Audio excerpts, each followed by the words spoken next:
وہ دوسروں کو پیغام پہنچاتے ہیں اور عوام کو کہتے ہیں کہ قربانی دینے. عوام بالکل اب قربانی دینے کے لیے تیار نہیں ہے کسی بھی قسم کی. اب اشرافیہ کو ہی قربانی دینی پڑے گی اور اشرافیہ کو ہی جو ہے وہ آگے جو ہے وہ آنا پڑے گا. آپ یہ دیکھیں حالت اس ملک کی، یہ دیکھیں کہ یہ حکومت جو آئی تھی، اتحادی حکومت، یہ کہہ کر آئی تھی کہ جناب ہم جو ہیں جو پی ٹی آئی کی حکومت ہے وہ میں مہنگائی جو ہے اس نے بڑھائی ہے، پٹرول بڑھایا ہے، اس کا وزیر اعظم چور ہے. جہاں پٹرول بڑھتا ہے وہ مریم نواز صاحبہ نے بھی کہا، وہ مریم اورنگزیب صاحبہ نے بھی کہا، ہر بندہ یہ کہہ رہا تھا. اور پھر حکومت میں اقتدار لینے کے بعد انہوں نے جو پہلی تقریر کیا میرے پاکستانیوں، میرے بھائیوں، اس میں بھی یہی کہا کہ ہم اس ملک کو، اس ملک کی عوام کو جو ہے جہاں ہم مہنگائی سے نجات دلانے آئے ہیں وہاں اس ملک کو جو ہے ہم معاشی دلدل سے نکالنے آئے ہیں. یہ جو ہے معاشی دیوالیہ ہونے کے قریب ہے. اور ہو کیا رہا ہے؟ کون سی مہنگائی؟ ایک کے بعد ایک جو ہے وہ مہنگائی کا بم چلایا جا رہا ہے. آپ دیکھیں کہ پاکستان کا مجموعی قرضہ جو اس وقت ہے وہ 81,000 ارب جو ہے اس سے بھی تجاوز کر چکا ہے. اب مجھے بتائیے کہ ہر شہری جس کے بارے میں عام طور پہ پچھلی حکومت میں کہا جاتا تھا جی وہ 90,000 کا مقروض ہے، 1,20,000 کا مقروض ہے، آپ 3,25,000 کا مقروض ہو گیا ہوا. اور جو قرضے لیتے ہیں وہ کہیں بھی کسی عوام کے لیے، اس ملک کی بحالی کے لیے، خوشحالی کے لیے کہیں بھی نہیں لگتا، بلکہ اس کا سود ہی ادا کری جا رہے ہیں. گزشتہ دنوں کل پرسوں کی خبر تھی کہ جی خیبر پختونخوا نے 300 ارب کا قرضہ لیا اور استعمال نہیں کر، سود دے رہی ہے. تو یہ جب صورتحال ہوگی تو پھر جو ہے وہ کیا بنے گا. اور اب کہتے ہیں کہ جی ہم نے دیکھیں 100 اب کیا کیا ہے کہ پیٹرول جو ہے وہ 485 روپے اور ڈیزل جو ہے 520 روپے کر دیا گیا. اور پیٹرول کی قیمت 137 روپے، 55 روپے پہلے بڑھی تھی، اب 137 روپے 23 پیسے، اور ڈیزل کی 184 روپے 49 پیسے میں جو ہے وہ اضافہ کیا گیا. اب مجھے بتائیے اب کوئی کھائے گا کیا؟ کوئی پیٹرول ڈلوائے گا کیا اور جائے گا؟ ایک غریب مزدور کی طرح 1,000 ہے، 500 کا پیٹرول ڈلوائے گا تو کیا گزارا کرے گا؟ اور کیسے؟ پیٹرول کی قیمتیں بڑھائی جا رہے ہیں، اپنی تجوریاں بھری جا رہے ہیں، اور عوام کی جو ہے آمدن میں کوئی اضافہ نہیں. پھر اگر پیٹرول کی آپ نے قیمت بڑھانی ہے تو پھر اضافہ بھی کرتے. اور سبسڈیز کا ڈرامہ جو کیا جاتا ہے، تو یار آپ پیٹرول کی قیمت ہی نہ بڑھائیں نا. آپ اتنے عوام کا آپ کو خیال ہے تو نہ بڑھائیں نا پیٹرول کی قیمت. 100 روپیہ بھی دیا جائے گا موٹر سائیکل والوں کو. پھر جو کبھی کہا جاتا ہے کہ جی گڈ ٹرانسپورٹ والوں کو 70,000 روپے مانا جو ہے سبسڈی دی جائے گی. اور پھر ریلوے کے حوالے سے کیا جاتا ہے. پھر ایک اور شوشہ جو ہے وہ ہماری محترمہ وزیر اعلیٰ مریم نواز صاحبہ کہہ دیتی ہیں کہ میں نے جو لوکل ٹرانسپورٹ میں. بتائیے کہ آپ لوکل ٹرانسپورٹ کب تک آپ اس کو جو ہے وہ فری رکھیں گی اور کہاں فری ہوتی ہے؟ مجھے بتائیے. پچھلے دنوں بسنت پہ فری کی گئی تھی، کسی کو بھی ٹرانسپورٹ نہیں ملی اور نہ ہی کسی نے ٹرانسپورٹ جو ہے وہ استعمال کی. تو یہ جو باتیں کی جاتی ہیں نا سیاسی طور پر اور تشہیری طور پر، یہ بند ہونی چاہیے. عوام یہ سن سن کر جو ہے وہ اب تنگ آ جائیں. لیکن اس میں عوام کا بھی ایک قصور ہے کہ عوام جو ہے نا وہ کہتی ہے کہ جی آپ جبر کرو، بس ہم صبر کریں گے. اور جب تک یہ صبر کریں گے یہ باہر نہیں نکلیں گے. اور وہ جو قربانی جو یہ ان کے وزیر مشیر کہتے ہیں نا عوام کو بھی قربانی دینی چاہیے اور عوام قربانی کے لیے تیار ہے. عوام کو واقعی باہر نکلنا پڑے گا اور عوام کو واقعی جو ہے وہ قربانی دینی پڑے گی. کیونکہ یہ سمجھ رہے ہیں حکمران اور آج کے جو ہیں صاحب اقتدار، وہ سمجھتے ہیں کہ عوام جو ہے ان کو آپ 500 کی بجائے 1,000 روپے کا بھی لیٹر کر دیں، عوام نکلنے والی نہیں ہے باہر. عوام جو ہے وہ صبر کر کے بیٹھی ہوئی. جی شاہد صاحب، آپ نے بڑا اچھے طریقے سے تمام چیزوں کو، ہر پہلو کو جو ہے وہ آپ نے کور کیا اور بتایا اس کا. لیکن حکومت یہ کہتی ہے کہ اس کے پاس کوئی اور راستہ نہیں، لیکن لوگ یہ سوال کر رہے ہیں کیا واقعی جو کوئی اور حل نہیں ہے؟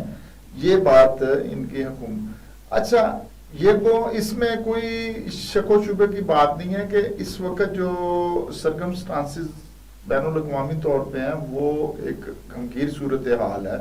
حکومت پریشان ضرور ہے. اچھا جہاں تک وہ قرضوں کی بات آتی ہے تو قرضے جو ہیں وہ کوئی اسی حکومت نے سارے نہیں لے لیے جو عرفان صاحب اس حکومت میں نے جو اب بات کی ہے نا، یہ جو میں نے آپ سے کہا 81,000 ارب سے بھی تجاوز کر گیا ہے، سب سے زیادہ جو قرض آپ دیکھ نہیں رہے ہیں کہ آئے روز ہم آئی ایم ایف سے ایک کے بعد ایک قرض لے رہے ہیں، اس حکومت نے سب سے زیادہ جو ہے وہ یہ قرض سے چلایا جا رہا ہے ملک کو، اور اس کا سود دیا جا رہا ہے صرف۔ اچھا اس قرض سے یہ نہیں ہے کہ عوام کی بھلائی کے لیے، عوام کو ریلیف دینے کے لیے اس میں وہ استعمال دیکھیں، اب آئی ایم ایف نے تو قرض دیا نا، انہوں نے لیا، اب اسی طریقے سے پورے جتنی حکومتیں ہیں چاروں صوبوں کی انہوں نے علیحدہ مختلف قرضے لیے، اور وفاق نے مجھے یہ بتائیے عرفان صاحب کہ عوام کو کس بات کی سزا دی جا رہی ہے؟ دیکھیں یہاں پہلے قیمت بڑھائی جاتی ہے آئی ایم ایف کے نام پہ، پھر معاشی بدحالی کے نام پہ، پھر اب جنگ کے نام پہ۔ مجھے بتائیے یہ تو ہر دفعہ ایک نیب بیانیے کے ساتھ جو ہیں عوام کو نچوڑی جا رہے ہیں، اور کہتے یہ ہیں کہ ہم اقتدار میں آئے ہیں اس عوام کی خوشحالی کرنے کے لیے، اس عوام کو ریلیف دینے کے لیے۔ یہ کون سا ایسا ریلیف ہے جس کا نام انہوں نے جو ہے وہ یہ رکھ لیا ہوا ہے؟ یہ جو پیٹرول بم چلا رہے ہیں، کبھی بجلی بم چلاتے ہیں، کبھی گیس بم چلاتے ہیں، ان کا نام انہوں نے ریلیف رکھ لیا ہوا ہے۔ اچھا نہیں، یہ جتنی بھی حکومت جب بھی آتی ہے اس کا پہلی تقریر جو وزیر اعظم ہوتا ہے وہ یہی کہتا ہے کہ جی میں یہاں پہ مہنگائی کم کروں گا، یہ تو ہمارا جو ہے نا 79 ایئرز سے یہی صورتحال چلتی آ رہی ہے۔ اب جو اصل سیریس نوٹ یہ ہے کہ حکومت کو ان کو یہ جو بھی حکومت میں آتا ہے اس کو چاہیے سب سے پہلے کہ حکومتی جو اخراجات ہیں وہ کم کرے، جو کہ یہ نہیں کرتے۔ اچھا دوسرا جو ہے وہ امیر طبقے کو جو ہے، جیسے آپ انگلینڈ میں دیکھیں، یورپ میں دیکھیں، وہ امیر طبقوں سے ٹیکس لیتے ہیں اور جو غریب کو ریلیف دیتے ہیں۔ اچھا بینیفٹس بھی اسی طرح چلتا رہا اور اسی طریقے سے سارا کچھ، لیکن یہ امیر جو ہے نا وہ ٹیکس چور رہے ہیں، اور جو غریب ہے وہ ٹیکس بھی دیتا ہے، اور اس کے ساتھ ساتھ وہ اس میں قربانی کا بکرا بھی بنتا ہے، بکرا زیادہ بنتا ہے۔ اچھا اسی طرح کیوں ہر بار جو صرف پستا ہے نا وہ عام آدمی پس رہا ہے؟ یہ عام آدمی جو ہے یہ اس پہ کوئی بھی کسی قسم کی وہ صورتحال پسنے کے باوجود اس نے کبھی احتجاج نہیں کیا۔ سیریس احتجاج جو ہے وہ ہونا چاہیے، یہ نہیں ہے کہ آپ 100 بندہ یا 200 بندہ ہوا تو وہ تصویریں کھینچی۔ اسی لیے تو حکومت جو ہے نا جی یہ اس کا جو اعتماد بڑا ہوا ہے، اور وہ عوام اس کا مطلب ہے نا کہ عوام کو کوئی پریشانی نہیں ہے، عوام پریشان ہے، عام آدمی پریشان ہے جی، بچوں والا ہے، وہ کہتا میں احتجاج میں جاؤں گا، مجھے کچھ ہو گیا میرے بچوں کا کیا بنے گا؟ اللہ پہ تکیہ نہیں نا، خدا پہ تکیہ۔ دیکھیں نا ایران قوم جو ہے وہ لڑ رہی ہے، وہ جہاد ہے، ان کا جذبہ شہادت ہے۔ اب مجھے بتائیے کہ 2 ایٹمی طاقتوں سے لڑ رہی ہے اور ایک سپر پاور ہے اس میں، اب وہ بھی تو ہیں، کب سے ان پہ معاشی پابندیاں لگی ہوئی ہیں، وہ نہیں ہے۔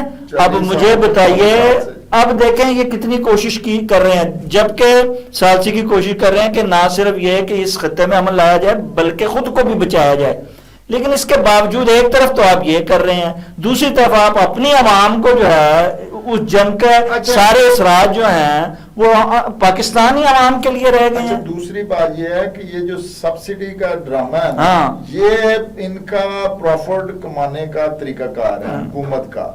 یہ سبسڈی سے خود یہ جتنا اشرافیہ یہ اس کو کما رہا ہوتا ہے، یہ ایک بزنس کے طور پہ اس کو لے 2 نام رکھے ہیں جی انہوں نے، ایک سبسڈی اور دوسرا معاہدہ، کہ جی معاہدوں کے زیر اثر ہم مجبور ہیں، ہم دل پہ پتھر رکھے ہوئے ہیں۔ اور لوگ جو ہیں سوشل میڈیا پہ آپ دیکھیں، پھر شہباز شریف صاحب کے سینے پہ 2 3 پتھر لگا کے وہ تصویریں جو ہیں وہ میں بات کر رہا ہوں، اب وہ یہی یہاں جو احتجاج ہے نا اب سوشل میڈیا تک رہ گیا ہوا ہے، اور عوام اور حکومت کو سب اقتداروں کو ان چیزوں کا بڑی اچھی طرح جو ہے وہ ادراک ہو گیا ہوا ہے، اور اسی لیے وہ جب چاہتے ہیں وہ بتا نہیں وزیر وہ جو پچھلے ایم پی اے تھیں انہوں نے کیسے کتنے بمانگے دوہل نیشنل ٹی وی پہ بیٹھ کے کہہ دیا تھا ہم نے تو ابھی 55 بڑھائے ہیں،